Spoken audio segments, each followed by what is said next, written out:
Bonjour à tous et bienvenue dans Entre Cases. Bon, alors j'ai plus de voix, donc je vais faire vite. On est aujourd'hui à la Galerie Maguen pour rencontrer Emmanuel Lepage, Sophie Michel et René Follet. Tous les trois sont associés pour un merveilleux livre de voyage de Jules. On est entouré de leurs pages, on ne pouvait pas rater ça, mais j'ai donné le micro à Nicolas Dolphy parce qu'il va s'en sortir beaucoup mieux que moi. Tout à l'heure, évidemment, on retrouvera Laurent Giannati pour sa chronique Coup de cœur. A tout de suite. Bonjour Sophie Michel. Bonjour. Bonjour Emmanuel Lepage. Bonjour. Nous sommes ensemble réunis aujourd'hui pour parler du troisième volet de votre série Les Voyages 2, qui a commencé en 2005 avec Les Voyages d'Anna, qui racontait l'histoire d'un jeune peintre, globe-trotter, qui suivait Anna, sa muse, dont il était secrètement amoureux, à travers ses voyages. Puis vous avez sorti un second album en 2016, Les Voyages d'Ulysse. Alors, il faut raconter très rapidement, pour l'environnement, que Anna est le prénom de votre fille, que votre fils s'appelle Ulysse, que pendant quelques années, il vous a forcé, on va dire, à avoir lui-même son propre livre. C'est comme ça que l'aventure, 10 ans plus tard, du Voyage d'Ulysse est née. Le Voyage d'Ulysse est d'ailleurs un livre assez différent du Voyage d'Anna, à savoir que le Voyage d'Anna était construit comme un carnet de voyage, alors que les Voyages d'Ulysse, c'est une BD à part entière. Et enfin, vous nous revenez maintenant avec donc ce nouvel ouvrage, le troisième tome, Les Voyages de Jules, Jules étant le jeune peintre secrètement amoureux de Anna. Comment vous est venue l'idée de faire un troisième album et pourquoi ? L'idée, c'était tout d'abord pour René et Emmanuel de mettre ensemble des dessins qu'ils auraient fait tous les deux autour d'illustrations de romans évoquant la mer, de romans d'aventure maritime. Voilà, donc moi je suis intervenue qu'après, puisqu'il fallait trouver peut-être une raison d'exister à cette réunion de dessins. Et c'est comme ça que le texte est venu illustrer les illustrations. C'était justement une de mes questions. Est-ce que les textes sont arrivés après les illustrations ou est-ce que certaines illustrations ont quand même été réalisées à partir du texte ? Alors, il y a un peu les deux en fait. Une illustration comme celle-ci, là, que vous voyez derrière nous, est une illustration qui a été réalisée bien avant, au début 2018, donc il y a à peu près un an. Et à l'époque, donc nous avons choisi librement, René et moi, d'illustrer, faire quelques dessins sur des textes qui nous plaisaient bien, des textes de mer. Hein. Moi j'ai pris, là c'est Le Vieux Marin de Coleridge. Il y a également Moby Dick d'Herman Melville. Il y a eu L'Île au Trésor. Il y a eu également Moonfleet, Moby Dick, ce qui me concerne. René lui-même a fait L'Île au Trésor aussi, il a fait aussi Moonfleet, mais aussi d'autres livres, comme l'épopée du Batavia, là c'est pas l'épopée du Batavia, je sais plus. Les aventures d'Arthur Gordon Pym également. Enfin, voilà, on a l'un et l'autre fait des dessins dans notre coin. Et ensuite, à partir de ces dessins-là, en ayant connaissance de ces dessins-là, Sophie a écrit un récit mettant en scène donc Jules et Amon Kazak. En fait, c'est les deux peintres des Voyages d'Ulysse. Et sur le texte de Sophie, moi, j'ai réalisé un certain nombre de petits dessins pour accompagner ce récit. Donc, vous voyez, ça s'est fait en 3 fois, comme ça. Là, d'abord des grandes illustrations, le texte de Sophie, des petites illustrations, et parfois il y a eu aussi des grandes illustrations qui ont été réalisées après. Mais vous voyez, c'est des choses qui se construisent au fur et à mesure. Il n'y a pas de plan, je dirais, au début. C'est des livres qui s'inventent au fur et à mesure, en fait. Et c'est ça qui est excitant. Il y a un lien très fort entre, évidemment, les divers ouvrages, et en particulier sur les personnages. On finit par s'interroger. Soyons pas naïfs, on s'interrogeait déjà précédemment sur le parallèle qu'il y a entre vous, René Follet. Évidemment, il y a des liens, mais c'est des choses qui effectivement se font vraiment au fur et à mesure. Je veux dire, on n'est pas, on n'a pas de plan de ce que l'on va faire. Quand on a fait les voyages d'Anna, on n'avait pas l'intention de continuer, ça devait être un livre unique. Effectivement, c'est notre fils qui, à un moment donné, nous a dit ah oui, vous avez fait un voyage, les voyages d'Anna, et qu'on sait que vous faites les voyages d'Ulysse. Donc c'est Ulysse qui va nous donner l'idée. Alors, vu qu'on veut l'associer au voyage d'Anna, on va reprendre les mêmes protagonistes, d'une certaine manière, on va leur créer une autre histoire. Mais petit à petit, ces personnages se découvrent, mais se découvrent à nous aussi. Voilà. Et pour les voyages de Jules, c'est vrai que Jules est quelqu'un qu'on connaît peu.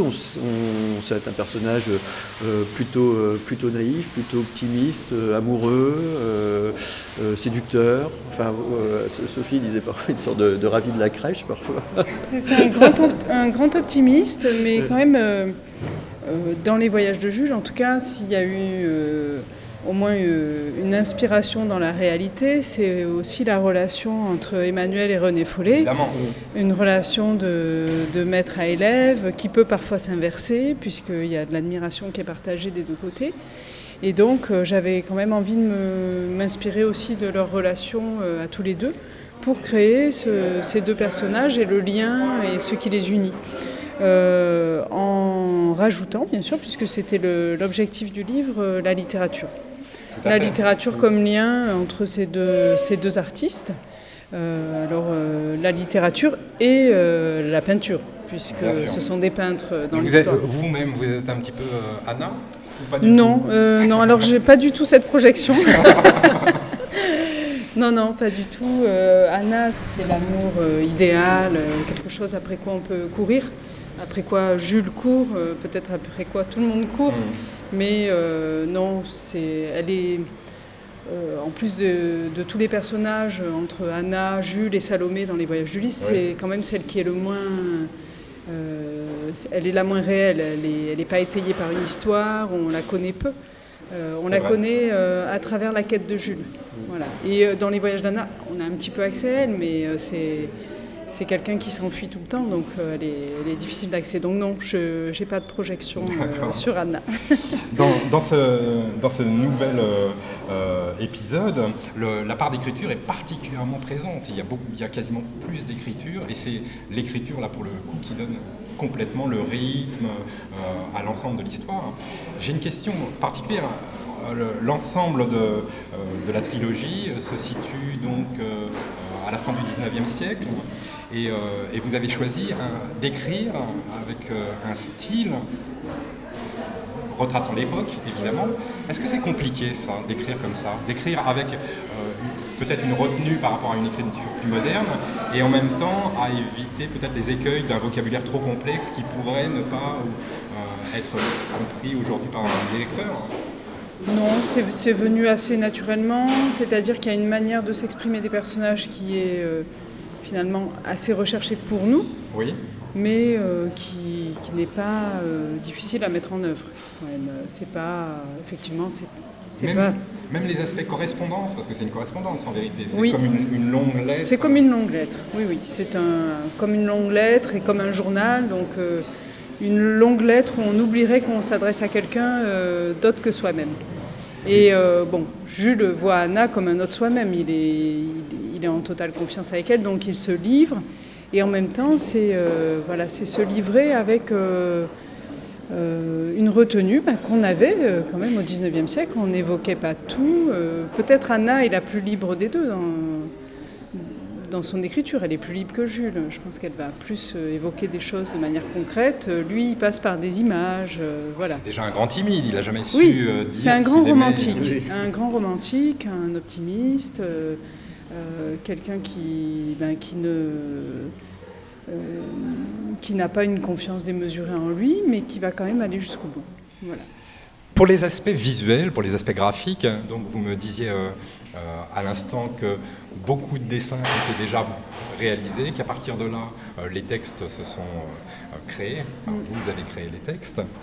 Et comme à votre habitude, en fait, sur l'ensemble des éléments graphiques, des représentations qu'on peut voir, il y a un nombre de techniques qui semblent hallucinants, J'ai cru voir des huiles, j'ai cru voir évidemment des aquarelles, j'ai vu des crayonnés, du fusain peut-être, ou du crayon gras, etc. La question que j'ai envie de vous poser, c'est quelles sont les techniques que vous n'avez pas utilisées finalement pour ces albums et pour celui-là en particulier? L'huile, par exemple. Ah, l'huile, non, d'accord, très bien. Bon, alors après, il y a les dessins de René, il y a les miens. Oui. René, c'est vrai qu'il utilise beaucoup l'acrylique. En fait, c'est vraiment son outil de prédilection. Moi, je suis un peu plus limité. Les techniques à l'huile, l'acrylique, la gouache, c'est vraiment pas mes outils. Donc, c'est essentiellement de l'aquarelle. Il peut avoir, comme ici, vous voyez, ça c'est plutôt des encres où il doit avoir aussi du brou de noix, vous savez, c'est ce qui sert à teindre les meubles, ce qui me permet d'avoir ces teintes un peu marron là, mais il doit avoir aussi un petit peu, pour vous voyez, il y a des petits reflets verts ici, donc ça doit être de l'aquarelle. Mais voilà, moi je suis plutôt dans les techniques de transparence en fait que des techniques dans la matière où je suis beaucoup moins à l'aise. Alors j'essaye de temps en temps d'expérimenter la craie grasse par exemple, mais c'est jamais avec beaucoup de bonheur. Oui. J'essaye, mais bon voilà, il y a des limites. Je trouve que le carnet de voyage se porte à ça, puisque le carnet de voyage, le principe, c'est je fais un dessin à droite, à gauche, au fur et à mesure de mes voyages, et donc avec les outils que j'ai à un moment donné. Donc ça autorise en fait l'utilisation de plein de techniques. Oui, alors quand je fais des carnets de croquis, c'est vrai que c'est beaucoup plus libre, il y a beaucoup moins d'enjeux, c'est pas grave, on se fiche si c'est réussi ou pas, c'est l'important, c'est ce qui est en train de se faire au moment où on est en train de le faire. Voilà, c'est la souplesse du carnet de croquis. J'ai utilisé souvent de la craie grasse, mais malheureusement avec assez peu de bonheur. Je sens que c'est pas encore ça, quoi, que je le maîtrise mal. Mais par contre, l'aquarelle, oui, en voyage, si je me suis mis à faire de la bande dessinée en aquarelle, c'est d'abord parce que je l'avais expérimenté dans le voyage. Et c'est vrai que c'est une très grande souplesse. C'est une petite boîte, hein, vous voyez. Mais par contre, qui demande beaucoup de technique parce que vous devez en fait anticiper en fait la couleur que vous allez faire. Mon premier livre à l'aquarelle, c'est La Terre sans mal, que j'ai fait il y a 20 ans. C'était un livre expérimental. Entre les premières pages et les dernières, il y a un monde. Parce que j'ai commencé un peu mieux à comprendre l'outil et les choses se sont calées, se sont mieux définies. Mais c'est vrai que je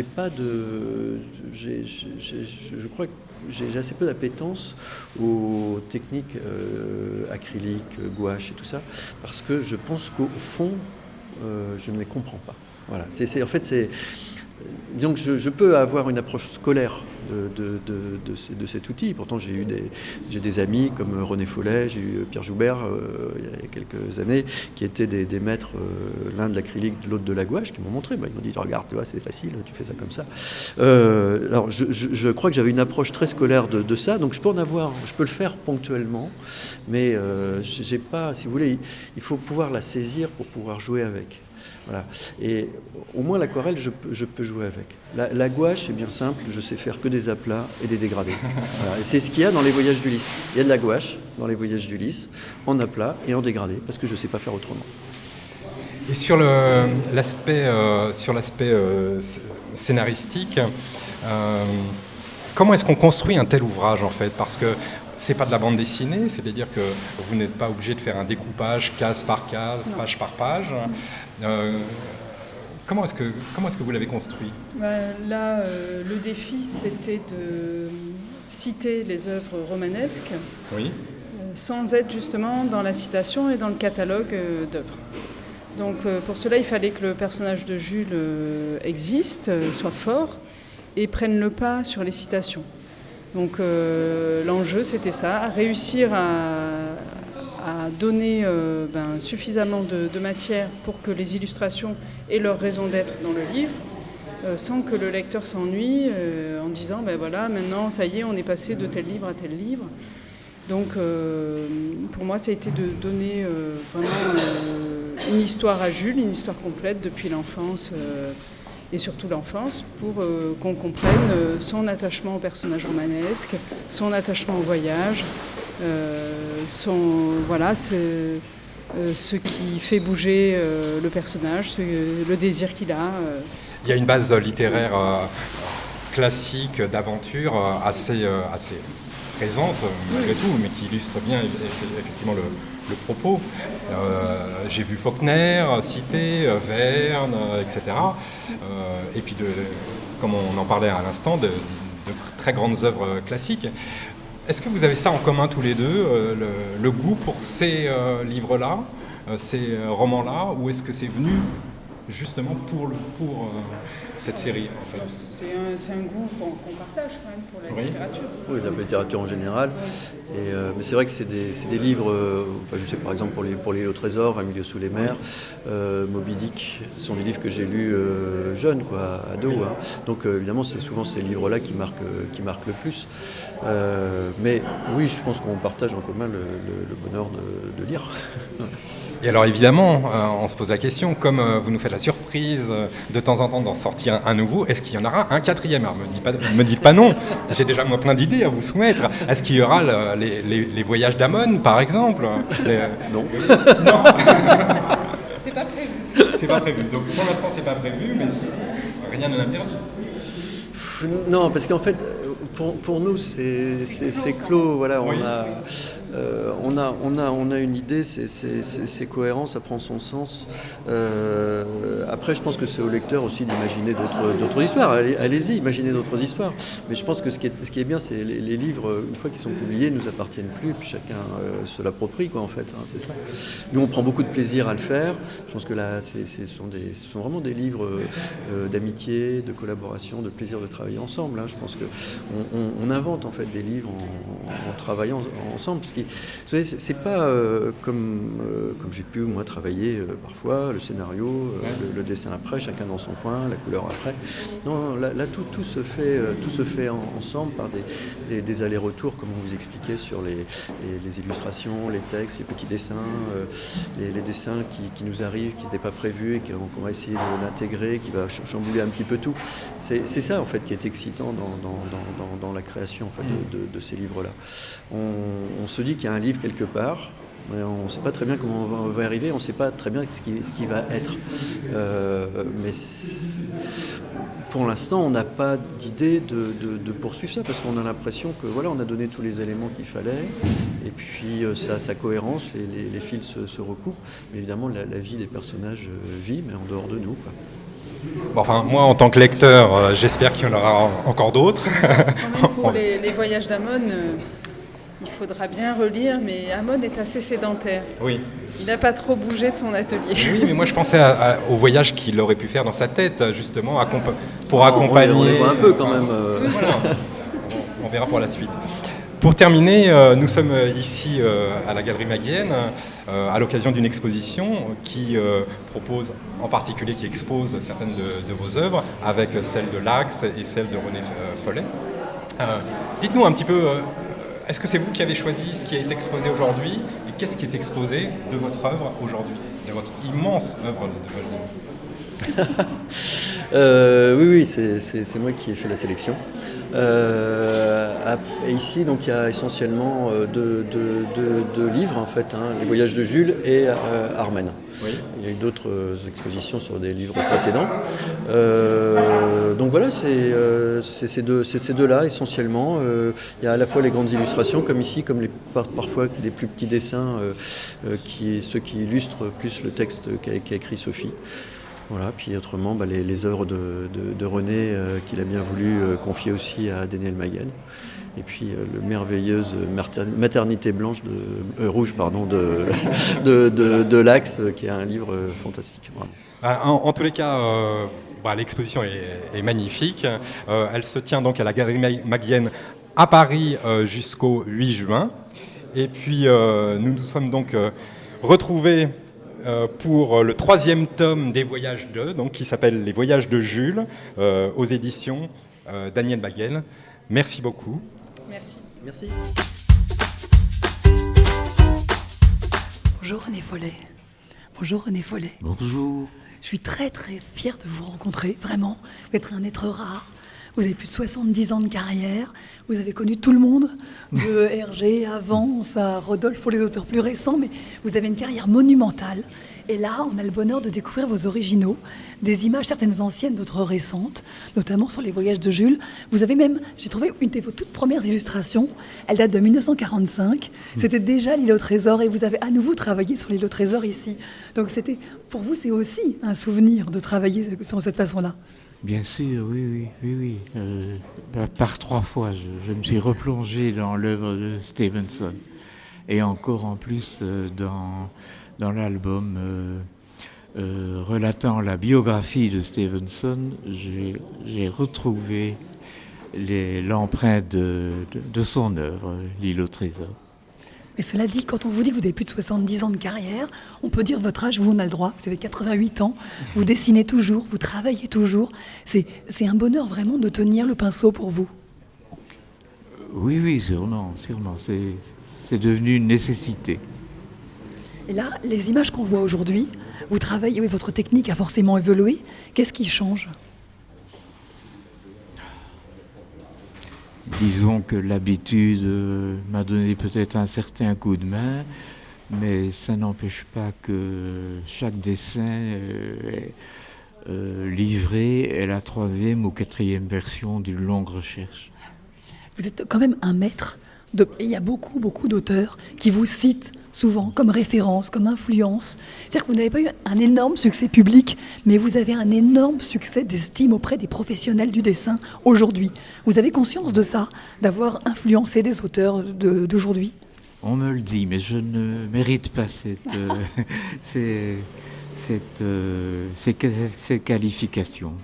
Je ne la mérite vraiment pas. J'estime faire de mon mieux, mais certainement pas pour être une référence par rapport aux autres.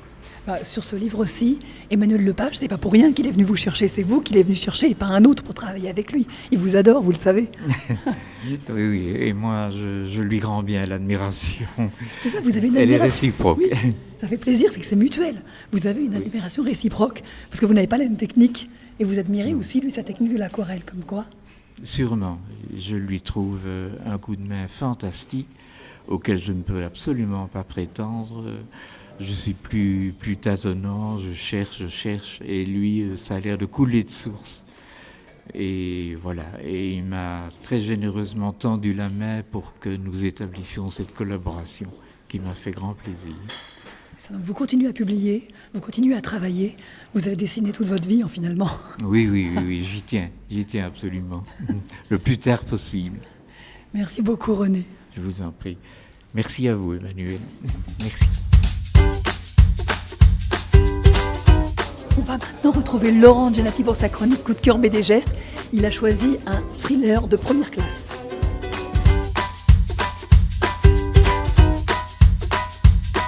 Bonjour à tous, rappelez-vous, septembre 2017, on avait été impressionné par ce jeune auteur, Timothée Le Boucher, qui avait sorti Ces jours qui disparaissent, un superbe album, déjà un classique, et on attendait évidemment avec impatience son prochain livre.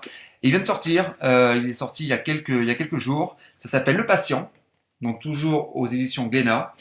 De quoi s'agit-il ? Donc difficile de résumer cet album sans trop en dire. C'est une famille qui a été sauvagement assassinée au couteau, il ne restait que 2 survivants. Une jeune fille de 17 ans qui a justement été retrouvée juste après le meurtre, un couteau à la main, les vêtements pleins de sang, et qui est très rapidement accusée du meurtre de toute sa famille. Malheureusement, elle se suicide très peu de temps après. Et un jeune garçon de 15 ans à l'époque des faits qui a réussi à échapper à ce meurtre-là, mais par contre qui est gravement blessé et qui reste dans le coma pendant 6 ans. Donc il a 21 ans lorsqu'il se réveille et c'est une jeune psy qui le suit. Alors déjà pour l'aider à revenir au monde réel, mais aussi pour en savoir un petit peu plus sur ce qui s'est réellement passé 6 ans avant, parce que c'est finalement le seul témoin qu'il reste. Alors Timothée Boucher nous impressionne encore par cet album pour plusieurs raisons. Donc déjà évidemment le fil rouge, c'est qui a commis ce meurtre atroce, mais il questionne aussi les lecteurs sur différents sujets, sur la mémoire, sur la façon dont la mémoire revient. Est-ce que c'est vraiment utile de se rappeler finalement pour un jeune homme tout ce qui s'est passé ?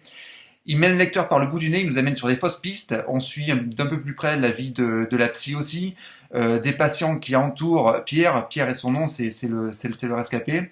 On suit également la vie des infirmières. Et finalement, à ce jeu de fausses pistes, on ne sait plus trop qui est le meurtrier et où il va nous amener. Alors moi, ça m'a fait penser un petit peu à Urasawa. Alors, pour des raisons que je n'ai pas vous évoquer, non seulement sur 28 Boys, mais aussi sur Monster.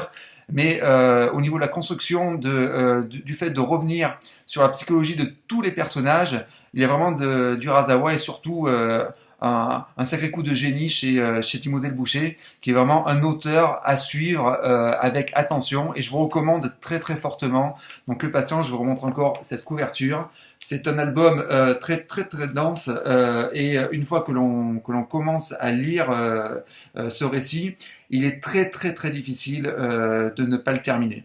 Voilà, donc Le Patient de Timothée le Boucher aux éditions Glénat. Merci beaucoup, à bientôt. C'est fini pour aujourd'hui, il était temps parce que je pense que mes cordes vocales vont définitivement rendre l'âme.